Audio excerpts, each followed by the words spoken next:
Imagine asking a millionaire for nothing but his leftovers, and instead, offering him a miracle. Sounds impossible, right? Well, when a poor little girl confronted a bitter, paralyzed millionaire in the middle of an expensive restaurant, everyone laughed at her. But what happened next left the whole city in shock.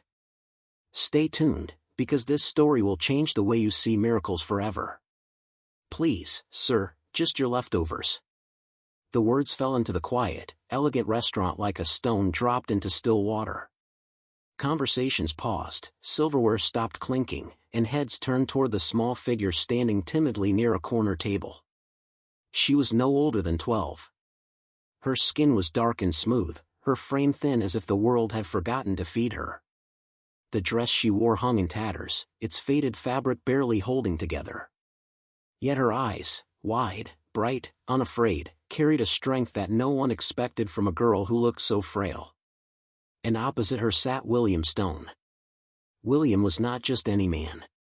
He was one of the city's richest, his face often appearing on magazine covers and business networks. But life had not left him untouched. A terrible car accident years ago had stolen his ability to walk, confining him to a sleek, black wheelchair. Where he once carried a charming smile, now rested a mask of bitterness. His wealth had grown, but his joy had withered. Now, as the little girl stood before him, the millionaire raised one sharp eyebrow. Leftovers?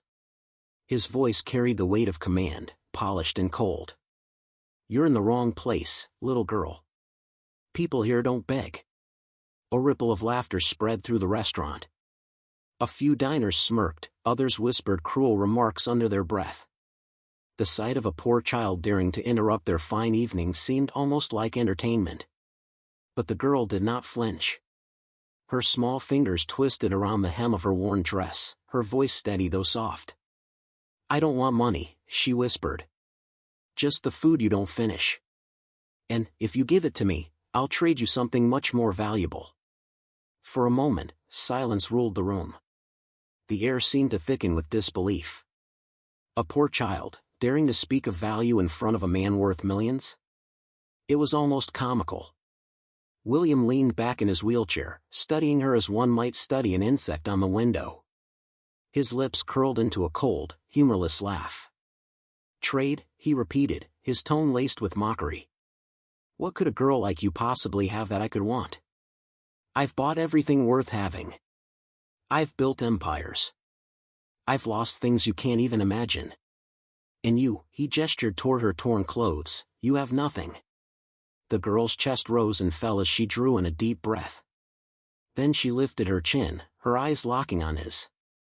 I have something money can't buy, she said firmly. A miracle. The word landed like thunder.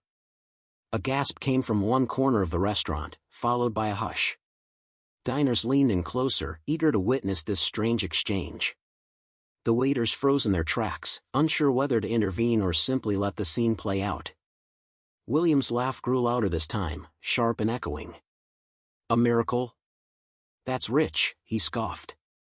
You think I haven't heard that before? Doctors from around the world, paid more than your family will ever see, promised me miracles. Not one of them delivered. And you, a starving child, claim you can offer me what they could not. But even as he spoke, something flickered in his chest. A feeling he had not allowed himself in years, curiosity. The girl's voice didn't tremble. Her eyes didn't waver. She wasn't begging for pity. She wasn't afraid of his power. The diners around them waited for the inevitable. Surely William would call security. Surely he would have her thrown into the street. Instead, he asked, almost amused, and what exactly is this miracle you plan to give me? The girl smiled faintly, though her face still showed the exhaustion of hunger. If you give me your leftovers, she said slowly, as though weighing each word, I'll give you back something you've been searching for since the day you lost it. The room went utterly still. The clinking of cutlery, the soft background music, all of it seemed to fade away. And for the first time in years, William Stone didn't have a clever reply. William Stone almost choked on his wine. The word miracle sounded so ridiculous coming from the lips of a poor, hungry child that he couldn't help himself. His deep, sarcastic laugh echoed through the expensive restaurant, bouncing off the polished walls and crystal chandeliers. A miracle, he repeated loudly, making sure everyone could hear. Now that's rich. I have some of the best doctors in the world. I've spent millions chasing after cures, surgeries, and treatments, all promising me a miracle. Do you know what they gave me in return? Nothing. Nothing but disappointment. And you, he pointed a finger at the girl's thin frame, you think you can give me what they couldn't? The restaurant erupted. People at the nearby tables chuckled, some covering their mouths to hide their grins. A well-dressed man whispered to his wife, "This is the funniest thing I've seen all week." A group of teenagers in the corner snickered cruelly, one of them muttering, "She's crazy. Someone get her out of here." But the girl didn't move. She didn't lower her gaze. Her hands clutched the sides of her worn dress, but her voice was steady. "Yes," she answered simply, her dark eyes glowing with quiet certainty. "I can give you a miracle." Her tone silenced some of the laughter. There was no fear, no hesitation, only conviction. For a child who looked like she had nothing, her words carried a weight that no one in the room expected. William tilted his head, examining her. He had seen thousands of people approach him over the years, business partners, politicians, strangers begging for donations. All of them wanted something from him, money, influence, connections. But this girl, she wasn't asking for riches. She wasn't even asking for a meal. All she wanted was what he threw away every single day, his leftovers. And in return? A miracle. The irony was too much for him to resist. He let out another harsh laugh, shaking his head. "Tell me, little one," he sneered, "what sort of miracle can a child like you possibly deliver? Will you make me walk again? Heal my broken body? Or perhaps you'll wave your hands and magically fix everything I've lost?" The girl didn't answer right away. She simply met his mocking gaze with calmness, then said softly, "Maybe not magic. But real miracles aren't magic. They're faith, hope, and change. And if you give me what I asked for, you'll see." The boldness of her reply left the room unsettled. No one laughed this time. Even William, who lived on sarcasm and scorn, found himself staring at her in silence. Finally, he leaned back in his wheelchair, swirling the wine in his glass before setting it down. "Fine," he said at last, his voice heavy with amusement. "Let's play your little game. You want my leftovers? Take them. But in exchange, you owe me this miracle you're so confident about. Tomorrow, you'll prove yourself. If you fail, I never want to see your face again." The girl nodded, her lips curving into the faintest smile. "Deal." With that, William gestured to the waiter, who reluctantly packed the untouched portions of his luxurious dinner into a paper bag. The girl bowed her head slightly as she received it, holding the food as if it were the most precious treasure she had ever touched. But before she turned to leave, she locked eyes with William once more. Her voice was steady, quiet, but powerful enough to pierce through the pride of a millionaire. "You'll see your miracle tomorrow," she promised. The restaurant held its breath as she walked away, her bare feet carrying her out the grand doors and into the cold night. William sat frozen for a moment, then scoffed, shaking his head. "A miracle, huh?" he muttered under his breath. "We'll see about that." But though his words carried doubt, deep inside, something he thought long dead stirred faintly in his chest. Not hope. Not yet. But curiosity. The next morning, sunlight spilled across the sprawling mansion of William Stone. The place was enormous, marble floors, glass walls, fountains that danced in the courtyard, yet it always felt cold and empty. William sat on his balcony, sipping bitter coffee as his nurse adjusted the blanket across his lap. It was supposed to be another ordinary morning, the same routine he had followed for years since the accident. But this time, something unusual broke the monotony. Down in the garden, standing near the iron gate, was the same girl from last night. William blinked, thinking it must be his imagination. "How on earth?" he muttered. She looked different now. Her clothes were cleaner, her hair was brushed back, but it was unmistakably her. The poor little girl who had asked for leftovers now stood inside the walls of a mansion she clearly did not belong to. "How did you get in here?" William demanded, his voice sharp. The girl looked up at him with calm eyes.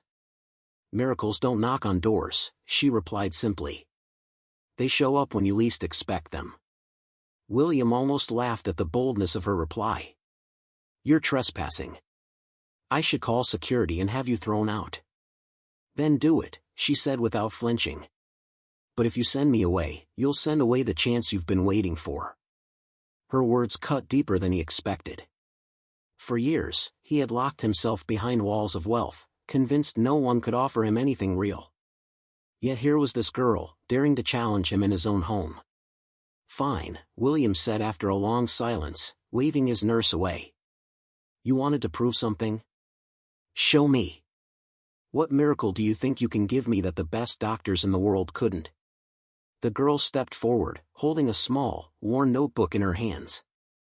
Its cover was faded, its pages filled with scribbles, drawings, and notes. "This," she said, holding it up.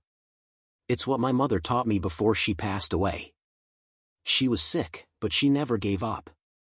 She believed the body listens to faith when medicine gives up. She taught me stretches, breathing exercises, and little ways to wake up nerves. I watched her heal people no doctor cared about. And I believe I can help you too." William frowned, unimpressed. "You think a child's notebook of scribbles will succeed where world-class medicine has failed?" The girl didn't argue. Instead, she moved closer and said softly, "I think the real problem isn't your body. It's that you've stopped believing in it."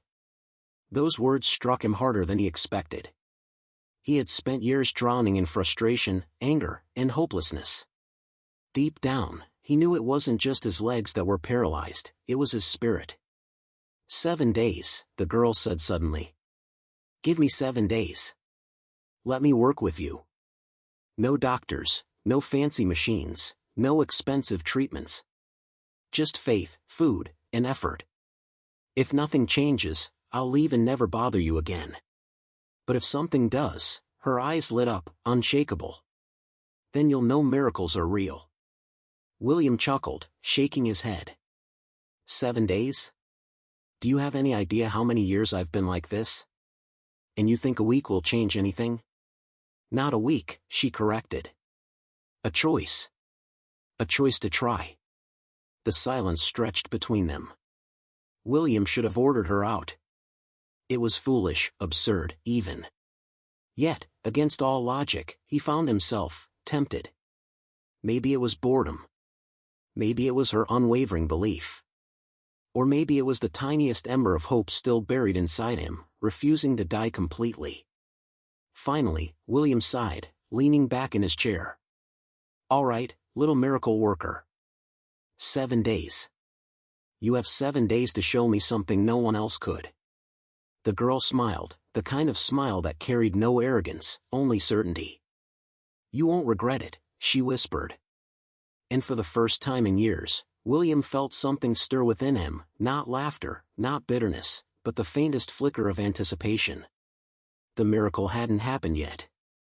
But the seed had been planted. The very next morning, the girl arrived again. William was waiting this time, though he tried not to show it. His nurse hovered nearby with a worried look, but William waved her off. "Let's get this over with," he muttered. The girl pulled a chair closer to him and opened her little notebook. "We'll start small," she said calmly, as if she were the teacher and he the student. "Your fingers first. Then your hands. Then your legs." William frowned. "Pointless. My nerves are dead. Doctors told me." "Doctors told you what they stopped believing in," she interrupted gently. "I haven't stopped." Her words irritated him, but something in her tone made him obey. The first exercise was simple, trying to flex his fingers, one by one. To William, it felt like climbing a mountain. His hands trembled, sweat built on his forehead, and frustration boiled inside him. "This is ridiculous," he snapped. "I told you this wouldn't work." But the girl didn't flinch. She placed her small hand over his and whispered, "Then let me believe for you, until you can." Day after day, the routine continued.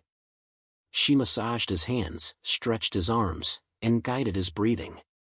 Then she moved to his legs, massaging, tapping gently to awaken sensation, coaxing him to try movements he hadn't dared attempt in years. It was grueling. Every session left William exhausted, both in body and in pride. He cursed, shouted, even demanded she stop. Yet the girl never raised her voice, never lost patience. Instead, she repeated the same phrase again and again. Miracles aren't given. They're built. By the third day, something remarkable happened. As she pressed her fingers lightly against his foot, William felt a faint twitch in his toes. At first, he thought it was his imagination, but when it happened again, he froze. His eyes widened. "Did you see that?" he whispered. The girl nodded with a bright smile. "I told you, miracles start small." For the first time in years, William felt something other than bitterness. It wasn't just a twitch. It was proof. Proof that his body wasn't as lifeless as he had believed. The progress was slow, but each day built upon the last. On the fifth day, he managed to curl his toes fully.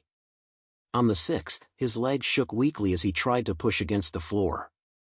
Every little victory brought tears to his nurse's eyes and disbelief to William's own heart.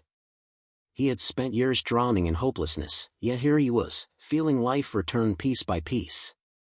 And on the seventh day, with the girl gripping his hands tightly, William did the unthinkable.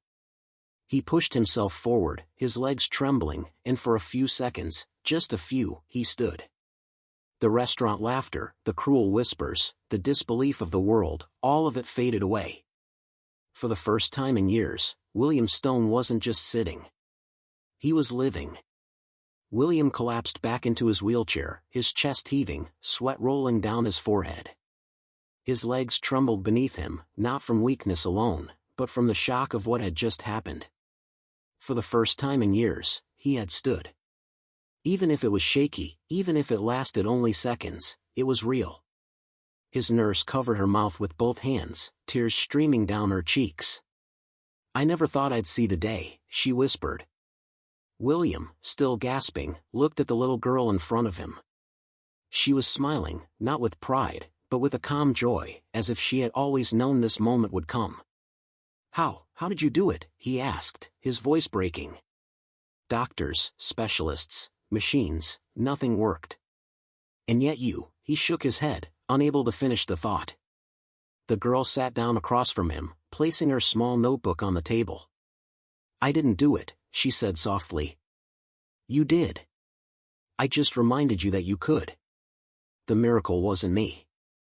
The miracle was you choosing to believe again." Her words sank deep into him. For years, William had buried himself in anger and hopelessness. He had convinced himself that nothing was possible, that his body was beyond saving. But this girl, a child who had once asked only for scraps, had given him back the one thing he thought he had lost forever: hope. Tears stung his eyes, something he hadn't allowed himself in a long time. He reached for her hand, his voice trembling. "You asked me for leftovers, but what you've given me is priceless. I can't let you walk away with nothing. Tell me what you want." "Anything." The girl shook her head gently. "I don't want your money. I don't want your things. I just want you to keep walking, not only with your legs, but with your life. Stop hiding behind your money. Stop living in bitterness. If you want to repay me, then live again." Her answer stunned him. Most people who came into his life wanted his wealth, his influence, or his power. But this little girl wanted none of it. She only wanted him to find himself again. And in that moment, William Stone realized something. He had spent years as a millionaire, surrounded by everything money could buy, yet the greatest treasure he had ever received was the faith of a poor little girl. From that day forward, William made her a promise. He would take care of her education, ensure she never went hungry again, and give her the future she deserved. But more than that, he promised himself something greater: to walk into each new day with hope. As the sun set that evening, William sat by his window, watching the girl leave with her small notebook in hand. She had walked into his life asking for leftovers, but she left having given him back a miracle. And for the first time in years, William Stone laughed. Not the cold, bitter laugh of a broken man, but the warm, unshakable laugh of someone who had finally found life again. From leftovers to miracles, this little girl proved that hope is more powerful than money. What did you think about William's journey? Let us know in the comments below. And if this story inspired you, don't forget to hit that like button, subscribe to the channel, and turn on the bell icon so you never miss more stories that touch the heart.